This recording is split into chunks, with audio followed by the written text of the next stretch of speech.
నేను regular staff నర్స్గా GGH Nellore నందు పనిచేయుచున్నాను. నేను ఇక్కడ ఉన్నటువంటి కాంట్రాక్ట్ స్టాఫ్ నర్సెస్ అందరికీ మద్దతు తెలపడానికి మేమంతా కొంతమంది ఇక్కడికి వచ్చున్నాము. ఏంటంటే ఈ 2011 నుంచి ఇక్కడ రెగ్యులర్ పోస్ట్ అంటూ ఎవరిని తీసుకోలేదు. కానీ ఇప్పుడు చాలా అన్యాయం జరుగుతుంది. దయచేసి ప్రతి ఒక్క అధికారిని నేను వేడుకుంటున్నాను, దయచేసి మాకు న్యాయం చేయండి.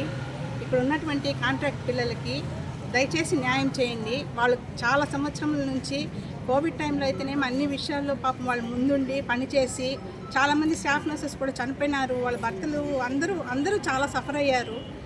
వాళ్ళని కొంచెము మీరు దయతో వాళ్ళందరినీ రెగ్యులైజ్ చేయాలని నేను కోరుకుంటున్నాను. మాకు ప్రమోషన్స్ అంటే ఇంతవరకు నాకు 28 సంవత్సరాల సర్వీస్ అయినా ఇంతవరకు నాకు హెడ్ నర్స్ ప్రమోషన్గా నాకు రాలేదు.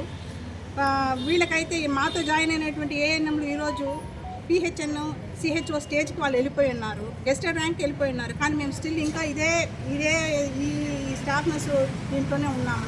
కాబట్టి దయచేసి మా బిడ్డలందరికీ మాకందరికీ కూడా న్యాయం చేయాలని ప్రతి ఒక్క అధికారిని, సీఎం గారి దగ్గర నుంచి ప్రతి ఒక్క అధికారిని మేము పేరున వేడుకుంటున్నాము. దయచేసి మాకు న్యాయం చేయండి, మా బిడ్డలందరికీ న్యాయం చేయండి. మా కాంట్రాక్ట్ పిల్లలు అందరూ సంతోషంగా మిమ్మల్ని